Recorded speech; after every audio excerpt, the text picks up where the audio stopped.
எனக்கு மிகவும் பிரியமானவர்களே, வாழ்வு தரும் உணவு குழந்தை இயேசு என்கிற ஒரு அருமையான சிந்தனையை தரும் ஒரு நாளாக இந்த நாளை உடைய பாசமது பங்கு தந்தையர்கள் இன்றைய திருவிழாவின் ஒரு நிகழ்வாக கிறிஸ்து வாழ்வின் அச்சாரியாக இருக்கக்கூடிய இந்த திவ்ய நற்கரணியுடைய குழந்தைகளுக்கு வழங்கும் விழாவில் சிந்தனை கொண்டாக கொடுத்திருக்கிறார். வாழ்வு தருவது அந்த உணவு குழந்தையை செலுத்திவிட்டார். கடந்த ஆண்டு 2019 மார்ச் மாதம் 20ஆம் தேதிக்கு மேல் நாம் நடமாடும் வீதியெல்லாம் எப்படி இருந்தது என்று வெளுக்கு தெரியும். வெறிச்சொடி போன காலம், கண்ணுக்கு தெரியாத ஒரு சின்ன நுண்ணுயிரி கொரோனா என்கிற பெயர் தாங்கிய அந்த வைரஸ் அதன் மூலம் வளர்ந்து கொண்டிருக்கின்ற அத்துணை நாடுகளையும் முடக்கிவிட்டது. குறிப்பாக டூவீலரில் போனவனை அடிச்சு அந்த டூவீலர் எடுத்து போன காவலர்கள், யாருமே வெளியே வரக்கூடாது, 140 என்று நிறைய நமக்கு தடைகள். இப்படிப்பட்ட ஒரு சூழ்நிலையில் முடக்குவாதக்காரர்களாக வீடுகளில் மட்டும்தான் முடங்கி கிடக்க வேண்டும் என்கின்ற ஒரு சூழ்நிலையில் நாம் வாழ்ந்து கொண்டோம். எனவே வீட்டில் ஒரே ஒரு விஷயம், வெளியில போய் காசு வந்தாலும் கேரம் போர்டு வந்தாலும் ஏதாவது டிராவல் வச்சு பிடிச்சி போலீஸ்காரங்க மிரட்டுறாங்கன்னு சொல்லிட்டு பயந்து கொண்டு வீட்டுக்குள்ளேயே முடங்கி கிடந்தவர்கள் பார்க்கக்கூடியது தொலைக்காட்சி மட்டும்தான். திரைப்படமோ சீரியலோ இப்படி என்ன கிடைக்குதோ அதை மாற்றி மாற்றி அந்த ரிமோட்டை வந்து உடஞ்சி தேய்ச்சி போற அளவுக்கு பார்க்கக்கூடிய ஒரு சூழ்நிலை தான் இந்த நாட்களில் நடந்தது. அதுல வித்தியாசமான ஒரு செய்தி நான் வாசிச்சேன். அந்த நாட்களில் அளவுக்கு அதிகமாக ஆண்கள் விரும்பி பார்த்த ஒரு சேனல், இந்த ஒரு ப்ரோக்ராம் அப்படி என்ன இருக்கும் அப்படின்னு அது போட்டிருந்தாங்க. எனக்கு வித்தியா ஆச்சரியமா இருக்கு. அவங்களாம் சீரியல் பெண்கள் பார்ப்பாங்களா சொல்லுவாங்க எங்களும். ஆனா ஆண்கள் விரும்பி பார்த்த ஒரு ப்ரோக்ராம் என்ன அப்படின்னாக்கா சமையல் நிகழ்வு அவங்க நிறைய பார்த்துருக்காங்க. அவங்க பார்த்தாங்க. ஏன்னா மனைவிக்கு ஒத்தாசையா ஏதாவது செஞ்சு கொடுக்கணும், இந்த லீவ்ல சும்மா தானே இருக்கிறோம் அப்படின்னு ட்ரை பண்றதுக்காக அவங்க இந்த உணவு சமைக்கக்கூடிய சமய கலைஞர்கள் எந்தெந்த சேனல் எல்லாம் ஏற்கனவே போட்ட அந்த ஒளிபரப்பப்பட்ட அந்த நிகழ்வுகளை அவங்க விரும்பி நெட்டிலையோ அல்லது இங்கேயோ தேடி பார்த்து வித்தியாசமாக தன்னுடைய குழந்தைகளுக்கும் தன்னுடைய மனைவிக்கெல்லாம் சமைச்சு கொடுத்துருவாங்க. உங்க வீட்டுல செஞ்சு கொடுத்துருவாங்க. அப்படி யாராவது கணவர்கள் அந்த தொந்தரவு கொடுக்க கூடாது நினைச்சிருக்கீங்க. உண்மையிலுமே அது பார்க்கும்போது வித்தியாசமா இருந்தது. அப்படிப்பட்ட ஒரு சூழ்நிலை. அப்படி சமைச்சிட்டு அவங்க சாப்பிடுவாங்க. கொஞ்சம் வசதியாக இருக்கவங்க என்ன செய்வாங்க, பொருளை வாங்கி ட்ரை பண்ணுவாங்க.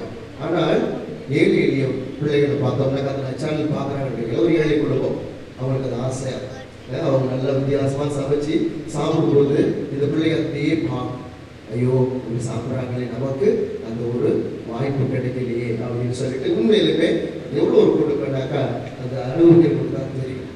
அதே மாதிரி கோவில் எல்லாம் மூடியாச்சு. எவ்வளோ அழகாக பார்த்துருக்கீங்க. உண்மையிலுமே பார்க்க அவ்வளோ சந்தோஷமா நிறைஞ்சிருக்கு. ஆனா இதுக்கு முன்னாடி இந்த ஆலயம் வாங்க கோயில் நோடி இருந்தா கோயிலுக்கு வாங்க வாங்க கூப்பிட்ட காலம் போய் கோயிலுக்கு யாரும் கோயிலுக்கு வராதிக்க போங்கன்னு எல்லாத்தையும் விரட்டி விட்டுட்டு கோயிலுக்கு அதெல்லாம் சாத்திட்டு பங்கு சாமியாரெல்லாம் ரூம்ல பாத்திக்கிட்டாங்க. என்ன பண்றது தெரியாது, இந்த ஊஞ்சலாம் பார்க்க முடியாம கஷ்டப்பட்ட ஒரு சூழல். எனவே இப்படிப்பட்ட ஒரு சூழல்ல தொலைக்காட்சி உதவி செஞ்சு மாதா டிவியோ ஜெயா டிவியோ உண்மையிலுமே மக்கள் திருப்பலி பார்க்க ஆரம்பிச்சாங்க. திருப்பலி நல்லா இருக்கு, மழைவே நல்லா இருக்கு. இப்படிப்பட்ட ஒரு சூழ்நிலையில எனக்கு கோயில் திறக்கிற வரைக்கும் ஒரு ஆட்டோ கரையை வந்து டெய்லி நச்சரிப்பாங்க. என்ன நச்சரிப்பாங்கனாக்கா, எனக்கு ஓஸ்தி கொடுங்க. அது அப்போ ஏன் அப்படின்னு கேட்டா, அங்க பூசை எடுக்கும்போது அந்த பாசம் செய்யறாங்க, நான் பூசை பார்த்து சும்மா இருக்கிறதா ஆசனங்களை நான் எடுத்துக்கிறேன் அப்படின்னா அதை பார்த்துட்டு நான் வேற வழி இல்லை, ஆசையா அந்த நன்மை எடுத்துக்கிறேன். அதுக்கு அந்த ஓஸ்தி கொடுங்க. கடைக்கு போனா கடையெல்லாம் மூடி இருக்கு, ஆனா நீங்க வச்சிருக்கீங்க கொடுக்க. எனக்கு ஃபர்ஸ்ட் தொடக்கத்தில் ஒரு மாதிரி இருந்தது. அப்புறம் சரி போக அப்படின்னு கொடுத்தேன். ஏன்னா அப்படியாவது ஒரு எண்ணம், அந்த ஆசையா அந்த இயேசுவை வாங்கணுங்கிற அந்த ஒரு எண்ணம் இருக்கு அப்படின்னு நினைச்சிட்டு தெரியல அப்ரிஷியேட் இங்கே முதல்ல கொஞ்சம் கோவப்பட்டேன். அப்புறம் சரி எடுத்துக்கோங்க கொடுங்க. எனவே அந்த ஆசை நன்மைக்கு அழைத்த காலம் உண்மையிலுமே இன்னைக்கும் கூட பல நல்ல கொஞ்சம் வசதியானவங்க, கொஞ்சம் பயந்தவங்க கோவில் வராம முடிஞ்சா போன் பண்ணி பார்த்து சிஸ்டர் கொடுத்து விடுங்க, யாராவது கொடுத்து விடுங்க, என் வீட்டுக்காரன் அனுப்புறேன், என் பிள்ளை அனுப்புறேன் கேட்கலாம். நான் முடிஞ்ச அளவுக்கு நீங்க வாங்கன்னு சொல்றேன், தள்ளி உட்காந்து சொல்றேன். இல்லாத பட்சத்துல ஓகேனா நானும் சின்ன சாமியாரோ நீங்க பக்கத்துல நிறைய சிஸ்டர்ஸ்னால போய் கொடுத்துருவாங்கன்னு சொல்றது மேடம். ஏன்னா உங்களுக்கு உயிருக்கு பயம் இருக்கிறதுனால. இப்படிப்பட்ட ஒரு காலகட்டத்தில் நீங்க நான் வாங்கி போடுகின்ற சூழல்ல இன்னைக்கு 17 சிறுமிகள் நடக்கிறது. 17 சிறார்கள் ஆசை நன்மையில ஆண்டவர் உண்மையா ஆசைப்பட்டு வாங்க வந்திருக்காங்க. உண்மையா ஹாப்பி சந்தோஷமா எங்க அப்பா சும்மா அனுப்பி விட்டாரு, போனாக்க இன்னைக்கு ஒரு சின்ன ஃபங்க்ஷன் நடத்தினா ஒரு பொய் கிடைக்கும் அப்படின்னாங்களா? இல்லை. எனவே இன்னைக்கு இந்த குழந்தைகள் வந்து பொழுது மேலே அழகான தலைப்பு கொடுத்துருக்காங்க. வாழ்வு தரும் அந்த உணவு குழந்தை இயேசு.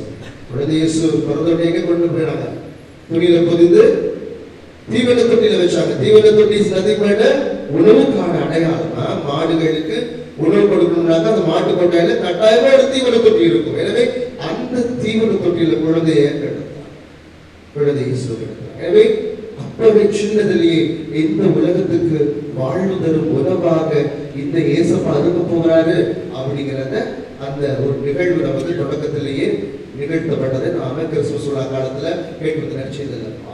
இப்படிப்பட்ட ஒரு சூழ்நிலையில் அன்புக்குரியவர்களே, இந்த நற்கருணைய உணவாக பார்க்கக்கூடிய ஒரு சூழல். இந்த கொரோனா காலத்துல கிட்டத்தட்ட ஒரு 16 பேர் செத்தாங்க. நீங்க தொலைக்காட்சிகள்லாம் பார்த்துருப்பீங்க. ஒரு 16 பேர் செத்தாங்க. மகாராஷ்டிராவிலிருந்து மத்திய பிரதேஷ் போகும்பொழுது இரும்பு கட்டாயம் வேலை செஞ்ச அந்த வடநாட்டவர்கள் பசியோடு அவங்க நடந்து போகிறாங்க. தண்டவாளத்தில் போகும்பொழுது பசியில மயங்கி விழுந்து ஓடுன அந்த ரயில் ஏறி செத்தாங்களான்னு தெரியல, இல்ல சாப்பாட்டால கிடைக்காம அதுல விழுந்து செத்தாங்களான்னு எந்த உண்மையும் இன்னைக்கு இருக்கிற ஊடகங்கள் சொல்லுதா? இன்னைக்கு விவசாயி எவ்வளவு பேர் போராடிட்டு இருக்கிறாங்க, ஏதாவது ஒரு உண்மை தெரியுமா? அவங்க ஏதோ கிடைக்குது சாப்பிட்டு இருக்கோம். கிட்டத்தட்ட 60-70 நாட்களாக போராடி கொண்டிருக்கிற அத்துணை பேரும் சரி, இல்ல 100 நாளுக்கு மேல ஜெயிலுக்குள்ள கிடக்கிற ஸ்டேட் சுவாமியை பத்தி சரி நம்ம கவலைப்படுறது. ஏன்னா ஊடகங்கள் இதை பத்தி பெருசா பேசாது. இப்படிப்பட்ட ஒரு அரசு நம்ம வாழ்ந்து கொண்டிருக்கிற ஒரு சூழல்ல இன்னைக்கு அந்த சூழல்ல கிட்டத்தட்ட 16 பேர் இறந்தாங்க. கொஞ்சம் பேசுறாங்க, அவ்வளவுதான், அப்படியே மூடிடும். ஏன்னா வெளியில போனாங்க ஆட்சி பாதிக்கப்படுங்கிறதுக்காக. அவங்க பக்கத்துல சின்ன சின்ன சப்பாத்தி போட்டவங்க கிடந்துச்சு, அதெல்லாம் பார்க்கறது வீடியோ வாட்ஸ்அப்ல பேஸ்புக்ல வந்து. எனவே உணவுக்காக இயங்கி அந்த 16 வாலிப பிள்ளைங்க 20-30 வயசு அந்த இளைஞர்கள் செத்து போனது நம்ம தொலைக்காட்சியிலோ நீங்க பார்த்துருப்பீங்க. அந்த கொரோனா காலத்தில் எண்ணற்றவர்கள் உண்மையிலுமே சோத்துக்காக ரொம்ப கஷ்டப்பட்டாங்க. உண்மையிலுமே அரசாங்க வேலை செய்யறவங்களுக்கு ஏதோ கிஃப்ட் தே ஹவ் ரிசீவ்ட் எல்லா செலவுகளும் கிடைச்சது. டீச்சர்ஸ் வேலைக்கு போகணும்னாலும் ஏதோ கொஞ்சம் கொடுத்துட்டாங்க, ஆன்லைன் கிளாஸ் எடுத்தாலும் கொடுத்தாங்க. ஆனா சாதாரண தொழிலாளிகள் பஸ் இல்ல, நடந்து போக முடியாது, டூவீலர் போனா போலீஸ் பிடிச்சுவாங்க. எனவே அந்த ஒரு 5 கிலோ அரிசி, கொஞ்சம் பருப்பு, கொஞ்சம் ஏதாவது மசாலா யாராவது கொடுப்பாங்களான்னு அப்படியே தேடி தேடி பார்த்துட்டு அவங்க எங்கேயாவது ஒரு போய் கேட்டு வாங்கி அவருடைய வயிற்றை நிரப்பக்கூடிய ஒரு சூழல் இந்த அவலம் இந்த நாட்டில் நடந்தது. அந்த தாழ் வயிறு நிறைவு பிடிக்கிறதுக்காக இந்த கொரோனா காலத்துல அவ்வளவு துன்பங்களையும் துயரங்களையும் எண்ணற்றவர்களா, எண்ணற்ற ஏழை எளியவர்கள், ஈவன் பிசினஸ் படிக்கிறதோ கூட அவங்களால முடியலங்கிற பட்சத்தில் இந்த உணவுக்காக இயங்கி தப்பிக்கப்பட்ட ஒரு காலம். எனவே உணவுங்கிறது மனுஷனுக்கு ரொம்ப ரொம்ப ரொம்ப ரொம்ப முக்கியமான ஒன்றாக நாம் பார்க்கிறோம் அப்படிங்கிறீங்க. எனவே இந்த உணவு இன்னைக்கு பசி எடுத்தாக்க நிச்சயம் சாப்பிடலாம். ஒருவேளை எனக்கு பசிக்கல அப்படின்னா நம்ம என்ன செய்வோம்? ஏதாவது டாக்டரை தேடி தான் போவோம். நோய் ஏதோ அவருக்கு நோய் இருக்கு, நொடி இருக்கு அப்படிங்கிறதா. ஆனா நாமெல்லாம் பசி எடுத்தாக்க நாம உணவை தேடித்தான் அடைய வேண்டும். அதுக்காக உழைக்கிறோம், அதுக்காக சேர்த்து வைக்கிறோம். இன்னைக்கு விவசாயிகள் போறது காரணமே பல கிடங்குகளை சேர்த்து வச்சு அதுல அவங்க கிட்ட பறிச்சு இவங்க வாழ்வாங்க. அம்பானிகளும் அதானிகளும் வாழ்வாங்கலாம்.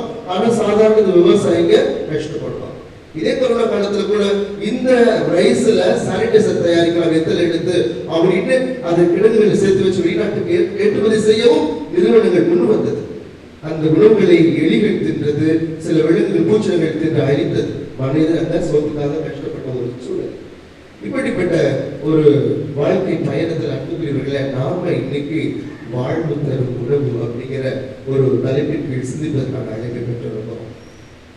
நற்கருணை நம்முடைய வாழ்வின் மையமாக இருக்கிறது அன்புக்குரியவர்களே. இந்த நற்கருணை இல்லைன்னாக்கா திருச்சபை இல்லை, திருச்சபை இல்லைன்னாக்கா நற்கருணை கிடையாது. எனவே இந்த நற்கருணை குறித்து பல புனிதர்கள் பலவாறு சொல்லியிருக்கிறாங்க. குறிப்பாக அன்புக்குரியவர்களே, இந்த நற்கருணையை பற்றி மிக அழகாக நம்முடைய பிரான்சிஸ் அசிசியார் சொல்வார். ஒரு வானதூதர் வராரு, இன்னொரு பக்கம் ஒரு குருவானவர் வராரு. அப்படின்னாக்கா நம்ம ஓடி போய் அந்த குருவானவருடைய கரத்தை தான் பிடிச்சு நான் புத்தம் கொடுப்பேன். ஏன்னாக்கா வானதூதரை விட குருவானவர் மேலானவர். என்ன காரணம்னாக்கா அவர் நற்கருணை இயேசுவை தன்னுடைய கையில சுமந்து இதைய நினைவாக செய்யுங்கள்னு அந்த அப்பத்தையும் ரசத்தையும் வசீகர சொற்களால மாற்ற வைத்து மக்களுக்கு வாரி வழங்கி அவருடைய ஆன்மீக பசியை தீர்க்கிற அந்த குருவானவர் தான் நான் அனுப்புவேன்னு சொல்லி அந்த அசிசியாக சொல்லியிருக்கிறார். என்ன புனிதர்கள் இதை பற்றி நிறையவே சொல்லியிருக்கிறார் நற்கருணையை குறித்து. எனவே இந்த நற்கருணையை பல பரிமாணங்களை பார்க்கலாம். தியாகம், பலி, பிரசனம்.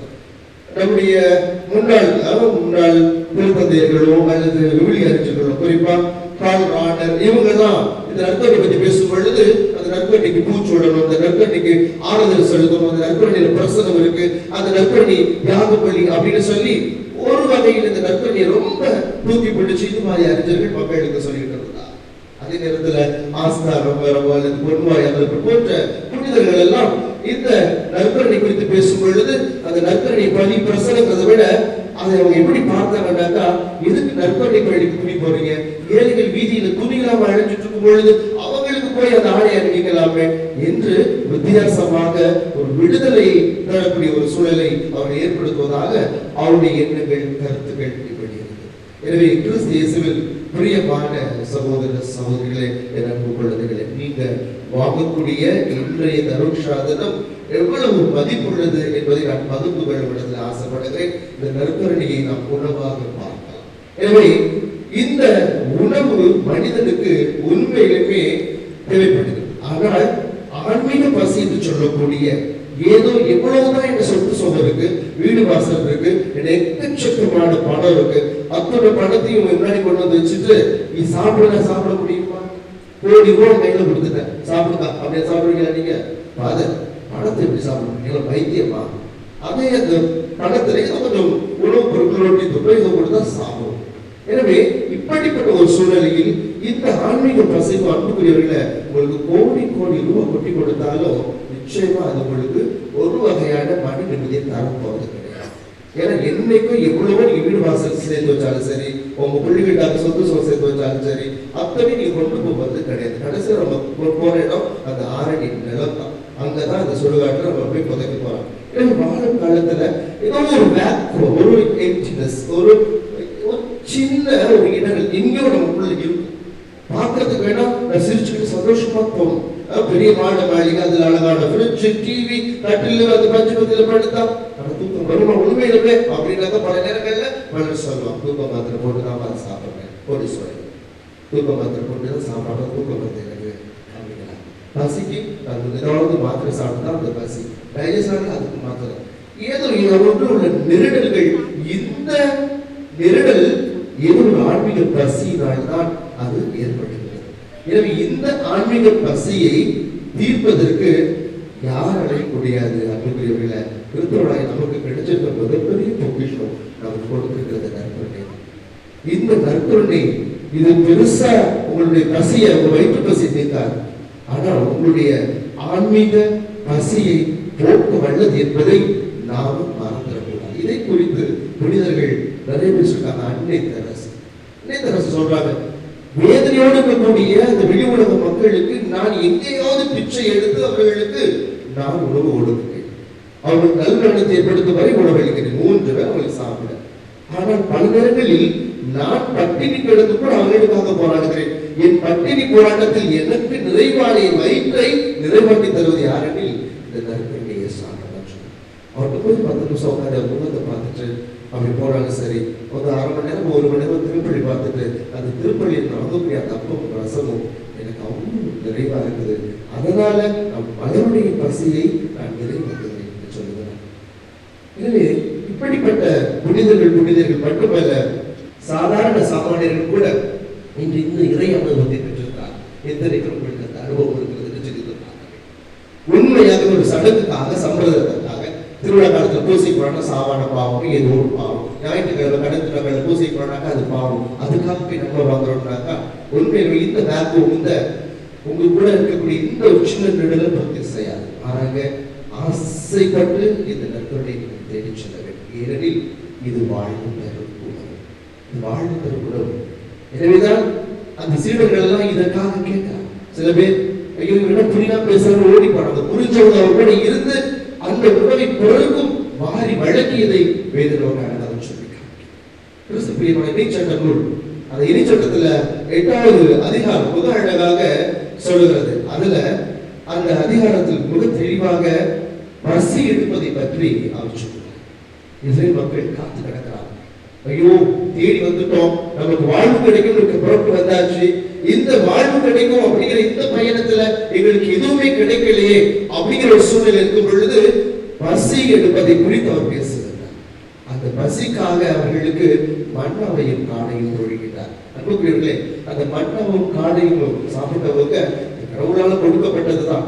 ஆனால் இப்பொழுது அது இல்லை.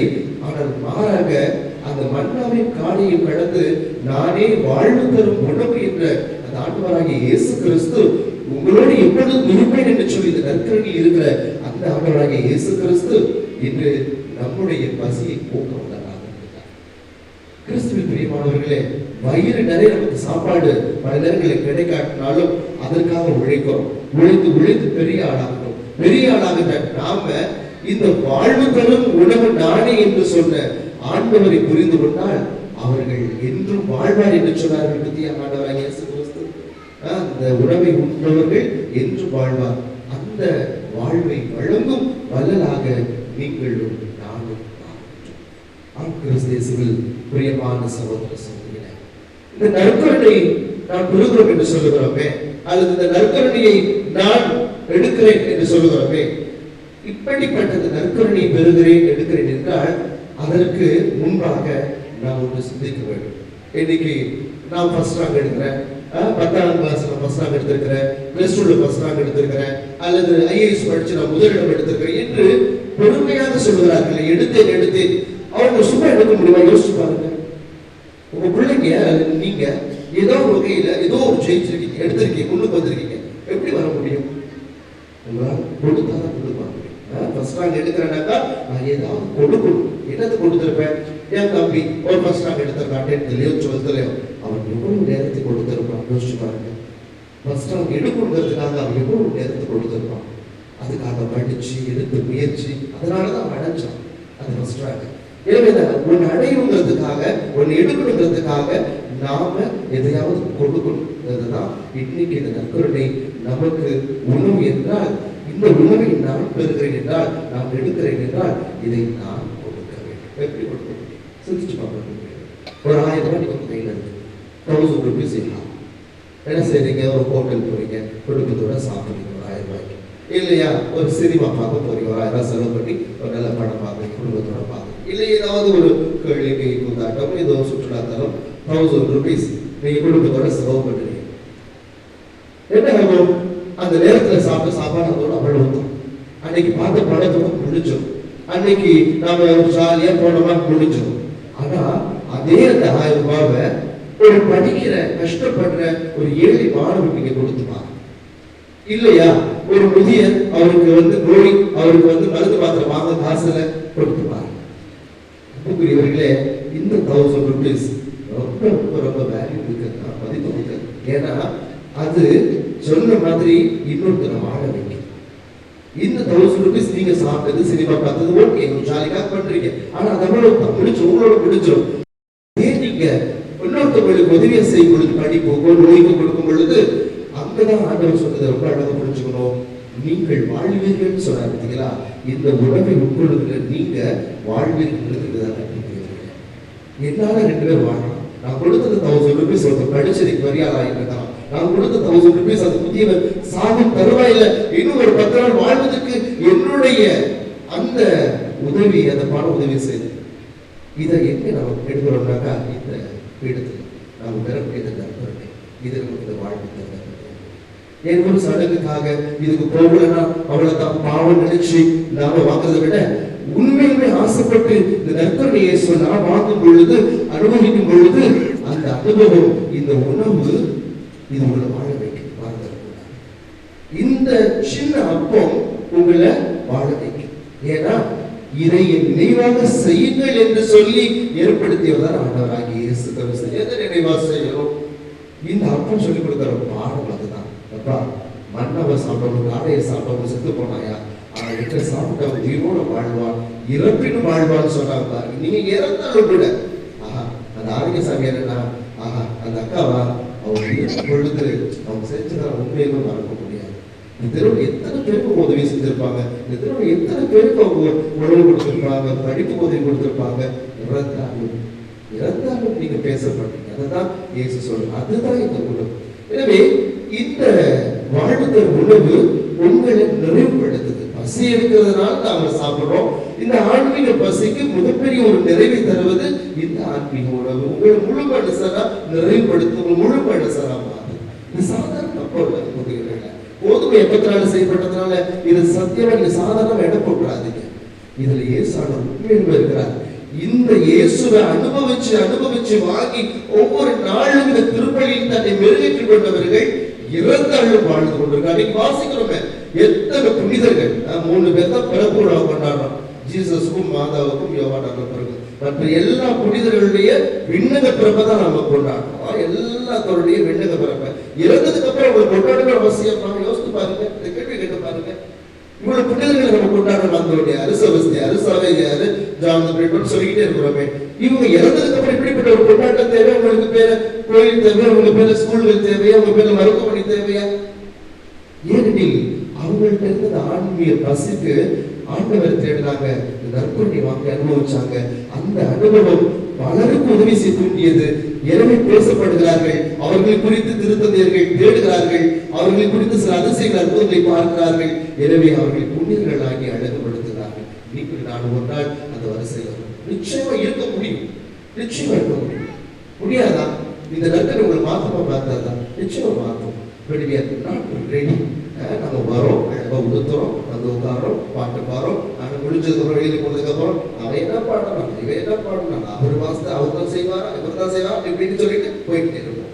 ஆனா உண்மையிலுமே இந்த விஷயம் கொரிந்தியர் திருமுகத்துல பவுலடியார் உருவாக்கும் பொழுது எவ்வளவு பெரிய அந்த மனுஷன் இயேசு பேரை சொன்னாலே கொண்டவன் அந்த இயேசுவை தடுத்தாண்ட பிறகு அந்த அனுபவத்தை பெற்ற பிறகு வாழ்வது நானல்ல நீ வாழ்வது இயேசுன்னு சொன்ன அந்த மனுஷன் சின்ன சின்ன குட்டி குட்டி சமூகங்களை சந்திச்சு அந்த சமூகங்களை இயேசு அறிவிக்கும் பொழுது பொருத்தங்களை போய் பார்க்கிறாங்க. பிளவுகள், அவங்களுக்கு மத்தியில சட்டை சச்சரவு, வியாபார ஸ்தலம், நீயா நானா விபச்சாரம் பூமி பிறகு அங்க போய் ஒரே அண்டாவுல சமைச்சு சாப்பிடக்கூடிய அந்த உணவுல நீயா நானா கொண்டு வந்த உணவுல நீயா நானா நீங்க உட்காந்து சாப்பிடாங்க சாப்பிடக்குள்ள இருந்த பிளவுகள் சொல்ற ஒரே அப்பம் கோதுமை தான். அந்த அப்பத்தை பணக்காரவருக்கு ஏழைகளுக்கு பிரிச்சு கொடுக்கறது எவ்வளவு எல்லாமே இன்னைக்கு வாங்க போது ஒரே அப்பம் தானே, பாதம் கொடுக்க போறது ஒரே அப்பம் தானே. அதுதான் உங்களுக்குள்ளே போகுது, எனக்குள்ளேயும் வருது, ஒவ்வொருத்தரோட உள்ளத்திலே உடலையும் வந்து போய் சேருது.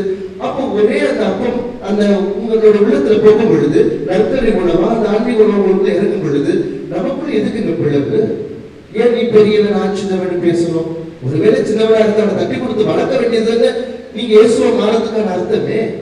உங்களுக்குள்ள அந்த நற்கரை உள்ள வந்துருச்சுன்னா நீங்க இயேசுவா மாறுறீங்க.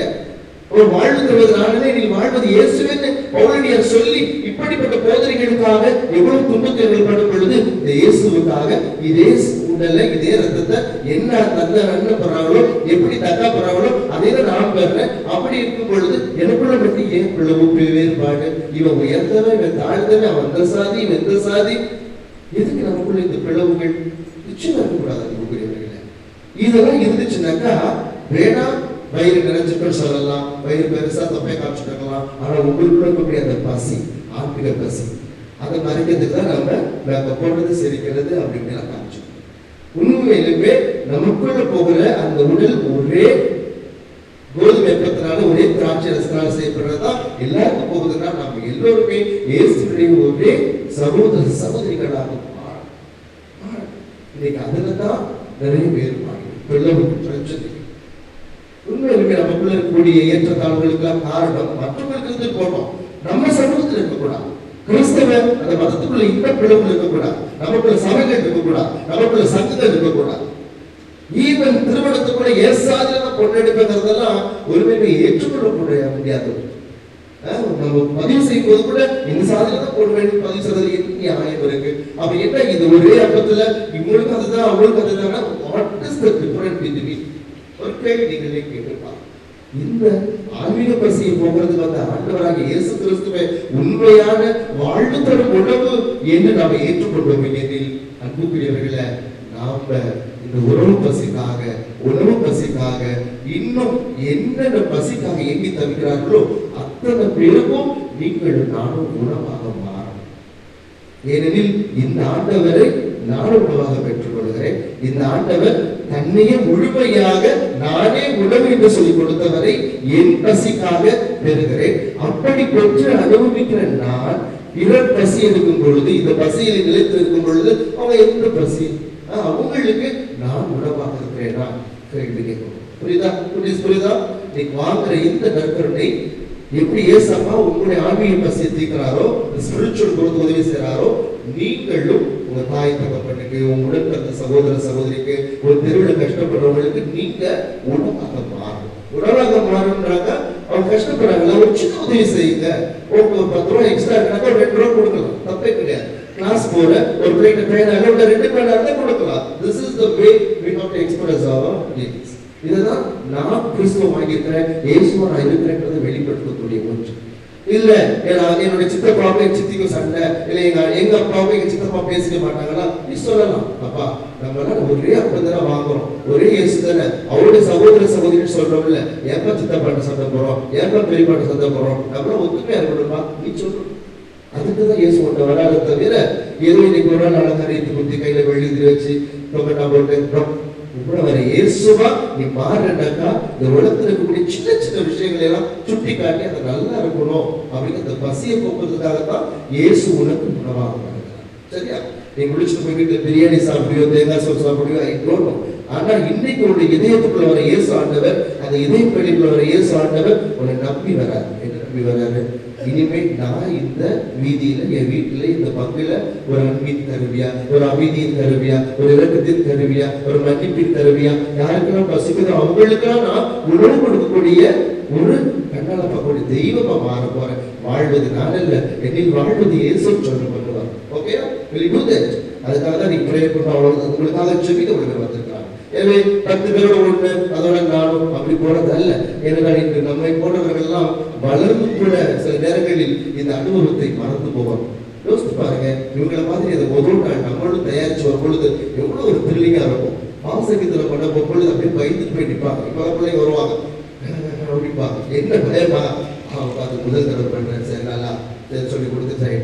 அது உத்தரவாத சாபத்தில் கேட்டுக்கூடாது நினைப்பாங்க. கேட்டா திக்கி திக்கி சொல்லுவாங்க, சாமியார் போயிட்டு திரும்ப படிச்சுட்டு சொல்லுவாங்க. பயம் எல்லாம் சொல்ல முடியாது, அதனால தட்டி கொடுத்துட்டேன் ஓகே அப்படின்னு சொல்ல முடியாது. அதே ஒரு 5 நாள் 6 நாள் கழிச்சு அந்த பிள்ளையை பார்த்துட்டு திரும்ப பாவசங்கீதம் பண்றது இல்லையா, வரமாட்டியா அப்படின்னு கேட்டு பாவசங்கீதம் பண்றதுக்கு என்ன செய்யணும் சிஸ்டம் சொல்லி கொடுத்துருப்பாங்க போது அழகா சொல்லும், பாவசங்கீதம் சாதகம், பாவசங்கீதம் செய்யறதுக்கு பாவசங்கீதம் நடந்துடலாம். திரும்பவும் அதே பழைய கூடி கதவு திரடின்னு விழுந்துடலாம். இதுதான் இன்னைக்கு நடக்குது. இதுதான் இன்னைக்கு நீங்களும் நானும் இந்த சேட்டுல தான் விழுந்து கிடக்கும்.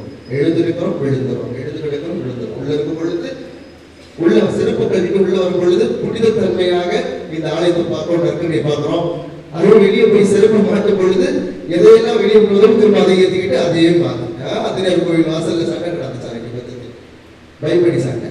என்னன்னாக்கா நீங்க தண்ணி பிடிக்கிற, நான் ஏன் தண்ணி பிடிக்கிறேன் அப்படின்னு பயங்கர சண்டை நடந்துட்டு இருந்துச்சான். திடீர்னு கோயில பாட்டு போட்டு சாமியார் வந்து விட்டார், பூசைக்கு வாங்க அப்படின்னு இருடி பூசைக்கு போயிட்டு வந்து பேசிட்டு உள்ள போய் பூசையை பார்த்து நன்மை வாங்கிட்டு திரும்ப வெளியே வந்துட்டு அதே மாதிரி முதல்ல ஆரம்பிச்சிச்சு. நான் பிடிக்க வேண்டிய தண்ணி நீ ஏன் பிடிச்ச, இதுதான் நடந்து கொண்டிருக்கு. நம்மகிட்ட இருக்கு தெரியுது, தூக்கி போட நினைக்கிற முடியல போல எப்படி சமத்துவம் எல்லா விஷயம், அது சாதியா இருந்தாலும் சரி, மதமா இருந்தாலும் சரி, மொழியா இருந்தாலும் சரி, எல்லா வேலையும். எனவே கிறிஸ்துவுக்கு பிரியமானவர்களே, அழகாக ஒரே ஒரு விஷயத்தை சொல்லி நான் பிடித்துக் கொள்கிறேன். இந்த இயேசு உங்களுக்காக தான் உணவாக வந்தார். எந்த பாவமும் செய்யாத அந்த மனுஷன் இப்படி அரை நிர்வாணமாக தப்பட்டு அடிபட்டு உதப்பட்டு நமக்கு தன்னை ரத்தத்தை தாகமா நமக்கு ரத்தத்தை கொடுத்து தன்னுடைய மண்ணில் உணவு கொடுத்த இயேசானவர் நம்மகிட்ட எதிர்பார்க்கறது தான். நான் உனக்கு உணவா இருக்கிறேன்னா நீ அடுத்தவங்களுக்கு உணவா இருக்க போதும். அவங்களோட பசியை தீருங்க. முடிஞ்சா 2 இட்லி கொடுங்க, புரட்டி சொல்லாதீங்க, அவங்களுக்கு தப்பா பேசாதீங்க. அவங்களுடைய உறவு பிரச்சனை, சண்டை பிரச்சனையா சமாதானமா இருக்க தூண்டி விடாதீங்க. அவங்களுடைய தேவைகளை சின்ன சின்ன உதவி செஞ்சு அந்த பசியை போகக்கூடிய விஷயத்துல நீங்க உங்களை ஈடுபடுத்துங்க. அதுக்காக தான் குழந்தை இயேசுவா பிறந்த தீவிர தொட்டில் இருந்தவர் கடைசி வரைக்கும் தீவிரமாகவே நமக்காகவே உணவாக இருந்து கொண்டிருக்கிறார். எங்கேயும் போகலைதான் இருக்கிறார். உலகம் முடியும் வரை நான் உங்களோடு இருப்பேன்னு சொன்னவர் எங்கேயும் போகணும், நிச்சயமா போக மாட்டார். ஏன்னா அவருக்கு உங்களை பத்தி தெரியும், நம்மளுடைய பலவீனங்கள் தெரியும். இந்த பலவீனங்களுக்கு மத்தியில நம்மளை பலப்படுத்துவதற்காகவே இந்த மனுஷன் இன்னைக்கு இருக்கிறார். எனவே ஒவ்வொரு தடவையும் நன்மை வாங்குவரும் பொழுது ஐயோ அது முதல் நாள் நன்மை நினைச்சுக்கிட்டு வாங்கணும்னா, முதல் நாள் நன்மை நினைச்சுக்கிட்டு அன்னைக்கு எப்படி நான் ஆர்வமா வந்து ஒரு புது மனுஷனா மாறணும், புது மனுஷன் மாறும் ஆசைப்பட்டு எடுத்தனும். அந்த ஆசை நான் பாஸ் ஆகிற வரைக்கும், பட்டுக்கு போற வரைக்கும் நான் அந்த ஆசைப்பட்ட இயேசுவை வாழ வரம் கேட்டு எனக்கு எல்லா ஆசீர்வாதங்களையும் கொடுங்க என்று சொல்லி இந்த திருப்பலியில் ஜெபிப்போம். நிச்சயமாக கடவுள் உங்களை ஆசீர்வதிப்பார்.